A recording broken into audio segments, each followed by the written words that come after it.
Continues to heat up between President Trump and California Governor Gavin Newsom. Trump now going as far as suggesting border czar Tom Homan should arrest the governor when asked by reporters at the White House. जो unlawful deployment है troops की Los Angeles county में, उनको वापस करके मेरी command में दिया जाए, और कोई हमें मसला नहीं था जब तक कि ट्रंप इसमें नहीं कूदे। ट्रंप प्रशासन राज्य सरकार आमने सामने इस वक्त कैलिफोर्निया की सरकार ने मुकदमा कर दिया है। ट्रंप प्रशासन के खिलाफ मुकदमा दर्ज कर लिया गया है। बिना मंजूरी नेशनल गार्ड की तैनाती की गई। हाजिर हैं वहाँ पे कि एक ऑस्ट्रेलिया की वो रिपोर्ट कर रही थी, उनको भी बुलेट लगी है, उनको भी गोली लगी है। ये अमेरिका है। डोनाल्ड ट्रंप को ऐसा लगता है कि भगवान कुछ समझा रहा है कि बेटा ज़्यादा उछलने की ज़रूरत नहीं है, एक उसकी तरह, जैसे उछलते वाला कौन सा होता है, बंदर की तरह। अब हुआ क्या है, भारत आज की अहम तरीन खबरों में सबसे पहली खबर लॉस एंजलिस से, जो कि इस वक्त मैदान जंग बना हुआ है। लॉस एंजलिस के जो मेयर, जो कि फ्यूचर कैंडिडेट भी बनना चाहते हैं प्रेसिडेंशियल, उन्होंने, और एक एलबीजीटी कम्युनिटी एक मेयर है उनकी, उन दोनों ने कहा है कि ये डोनाल्ड ट्रंप ने हमारे साथ ज्यादती की है और ट्रकों को आग लगा दी है, और होटल्स को, और इमारतों को, और गाड़ियों को। ये एलए में हो रहा है, जो कि दुनिया के चंद बेहतरीन शहरों में से एक शहर है। क्वेश्चन एक ही है कि डोनाल्ड ट्रंप, अगर आप दुनिया में जाकर सबके युद्ध रुकवा सकते हैं, अपने कंट्री में भी रुकवा लेते भाई, वहाँ पर भी बोल देते कि मैं कैलिफोर्निया को ट्रेड की डील देता हूँ, मैं इनको डील देता हूँ। जय हिंद दोस्तों, डोनाल्ड ट्रंप के अरेस्ट होने के दिन आ गए हैं, और अगर संयुक्त राज्य अमेरिका में भी भारत की तरह ही सच में लोकतंत्र होगा, तो हो सकता है कि डोनाल्ड ट्रंप भी सलाखों के पीछे पहुंच जाएं। लगता है कि भगवान कुछ समझा रहा है कि बेटा ज़्यादा उछलने की ज़रूरत नहीं है, एक उसकी तरह, जैसे उछलते वाला कौन सा होता है, बंदर की तरह। अब हुआ क्या है, भारत और पाकिस्तान के अंदर युद्ध हो रहा था, तो डोनाल्ड ट्रंप मामा जी आगे बीच में, वो बोले कि भाई युद्ध मैंने रुकवाया है, मेरे कहने पर मोदी जी पीछे हट गए, और शहबाज शरीफ तो वैसे ही बड़ा शाबाश आदमी है, उसने मेरी बात इमीडिएटली सुन ली, और उसको शाबाशी देते देते अब इन्होंने तिजोरी का अपना रास्ता जो था, तिजोरी का ताला खोल दिया और सारे पैसे देने शुरू कर दिए शहबाज शरीफ को। आज सिंपल क्वेश्चन एक ही है कि डोनाल्ड ट्रंप, अगर आप दुनिया में जाकर सबके युद्ध रुकवा सकते हैं, अपने कंट्री में भी रुकवा लेते भाई, वहाँ पर भी बोल देते कि मैं कैलिफोर्निया को ट्रेड की डील देता हूँ, मैं इनको डील देता हूँ, लेकिन वहाँ पर ये युद्ध रुकवाने में नाकामयाब रहा है। जबकि वहाँ पर इन्होंने अपने मिलिट्री की आर्मी भेज दिए, पुलिस भेज दिए, स्पेशल फोर्सेस भेज दिए, कैश पटेल को कैश देकर भेज दिया, तो भी काम नहीं हो रहा।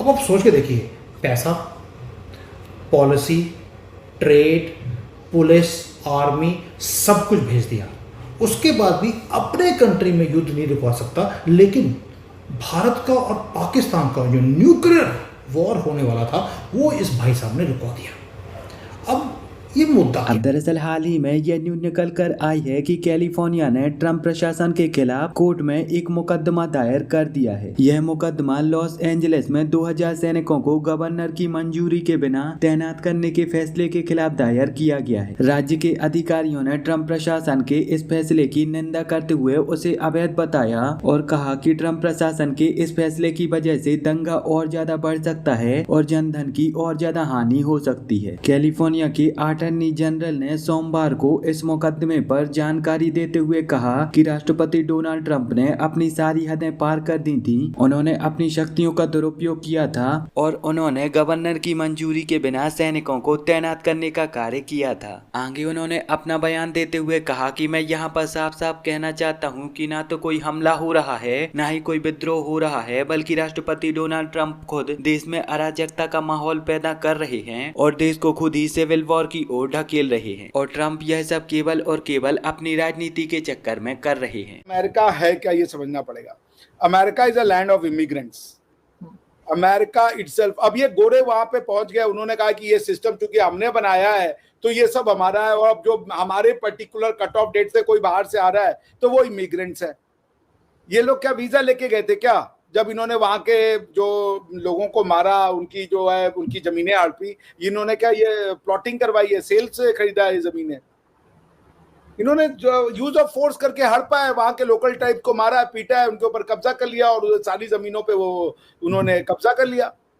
उसके बाद ये थ्योरी लेकर के, चूंकि इन्हीं के स्कॉलर थे, तो थ्योरी ऑफ टेरा नलिस आ गया भाई, कि वो लैंड जहां पे कोई गवर्नमेंटल स्ट्रक्चर नहीं है, they are open for gap, आप गवर्नमेंटल स्ट्रक्चर। सो मैं बहुत ज्यादा आपको उस पर नहीं लेने जाना चाहता, मगर ये बात की इमिग्रेंट, इलीगल इमिग्रेंट का जो इशू है, ये एक बड़ा डिफिकल्ट कॉन्सेप्ट है, because America would always be N immigrant country. और ये जो लोग हैं, जो कुछ सपोर्टर्स हैं ट्रम्प साहब के, वो ये कहते हैं कि जी इलीगल इमिग्रेंट्स नहीं आएंगे, हम डिटरमाइन करेंगे कौन इमिग्रेंट है कौन नहीं है। ठीक है, दुनिया चूंकि उनके पास पावर है तो दुनिया उसको एक्नॉलेज कर रही है, मगर ये जो मेजर इमिग्रेंट्स होते हैं, ये कौन से होते हैं? ये कोई हमारी आपकी कंट्री से नहीं जाते हैं। मेजर इमिग्रेंट्स होते हैं वेनेजुएलन, हैती, टेक्सास को वाले, इधर मैक्सिकन, और ये लोग होते हैं। तो अब आप टेक्सास है, पहले मैक्सिको का पार्ट हुआ करता था। तो बॉटम लाइन ये कि चलिए, उसके बाद जो हो गया, अब अमेरिकन फेडरलिज्म जो है वो एक it is undergoing new test, कि यूनियन ऑफ गवर्नमेंट, जो यूनियन गवर्नमेंट है या जो अमेरिकन फेडरल गवर्नमेंट है, उसका रिलेशनशिप ये जो कैलिफोर्निया या लॉस एंजलिस की गवर्नमेंट के साथ कैसा, क्योंकि उनके जो गवर्नर साहब है, उन्होंने वो एक्शन नहीं लिया जो वो कहना चाह रहे थे। ट्रंप ने कहा कि भाई यू शुड टेक, बिकॉज की इमिग्रेशन एंड कस्टम्स जो है वो मेरे ख्याल से, अगर मैं गलत नहीं हूं तो वो यूनियन का टॉपिक है, मतलब कि जो यूनाइटेड स्टेट्स ऑफ अमेरिका की जो यूनियन गवर्नमेंट है, सेंट्रल गवर्नमेंट है, उसका मेरे ख्याल से ये जुरिस्डिक्शन है। तो अब वो यही है, वो कह रहे हैं इन्फोर्स करो हमारी बातों को, इनको निकालो, और वहां के गवर्नर है वो शायद नहीं निकालना चाह रहे, तो उन्होंने अपने गार्ड्स भेजे हैं। मतलब जैसे इंडिया में है ना, इंडिया की कोई अपनी पुलिस फोर्स, यूनियन गवर्नमेंट की कोई पुलिस फोर्स नहीं है, सेमी पुलिस फोर्सेज हैं इनके पास, जैसे बीएसएफ है, मगर उसका स्पेसिफिक काम है बॉर्डर्स की प्रोटेक्शन करना। सीआरपीएफ है, सेंट्रल रिजर्व पुलिस फोर्सेज, वो कुछ कुछ एरियाज में गवर्नमेंट लगाती है जहां पे सेंट्रल गवर्नमेंट्स की बिल्डिंग होती है या सेंट्रल गवर्नमेंट की कुछ आवश्यकता होती है, तो वहां पे सीआरपीएफ को भेजा जाता है। या आरपीएफ है, रेलवे प्रोटेक्शन फोर्स है, जहां जहां रेलवे है उसके लिए। So normally police is not the subject matter of union, वो होता है स्टेट गवर्नमेंट के पास। तो वहां की स्टेट गवर्नमेंट जो है वो इमिग्रेशन जो उनके ऑर्डर्स है उसको उस तरीके से इंप्लीमेंट नहीं कर रही है। आपके सामने है, there is a conflict going on between the federal government and the state government। यही है वो जो भी हो रहा है। लोग उसके जिस तरीके से वो क्रश करना चाहते थे, उनके गवर्नर साहब ने उस तरीके से क्रश नहीं किया, and hence mister Trump is angry. जी, लेकिन सर ये जो इलीगल इमिग्रेंट्स की बात तो शुरू से ही डोनाल्ड ट्रम्प कर रहे हैं, जब प्रेसिडेंट नहीं बने थे तब भी उन्होंने कहा था, और बीच में कई लोगों को वहां से डिपोर्ट भी किया गया, जिसमें इंडियंस भी शामिल हैं। आपको लग रहा है कि ये वाकई में सबको इस तरह से निकाल पाएंगे, या कुछ दिनों के बाद फिर इन्हें अपनी कोई पॉलिसी या तो वापस लेनी पड़ेगी या चेंज करनी पड़ेगी अपनी बात? देखिए, ऐसा है कि जो इशू ऑफ इमिग्रेंट है, इमिग्रेशन है, ये बहुत टफ इशू है अमेरिका के लिए, बिकॉज मैंने आपको जैसा बताया कि जो लैंडस्केप है या जो हिस्ट्री अमेरिका की है, उसको समझे बिना इमिग्रेशन को समझा नहीं जा सकता। तो अब उतने डिफिकल्ट कॉन्सेप्ट में तो अभी फिलहाल यहाँ नहीं जाते हैं, लेकिन हाँ, जो क्रैकडाउन हो रहा है जिस तरीके से, बिकॉज कि मैं जो ट्रम्प साहब की अंडरस्टैंडिंग है वो ये है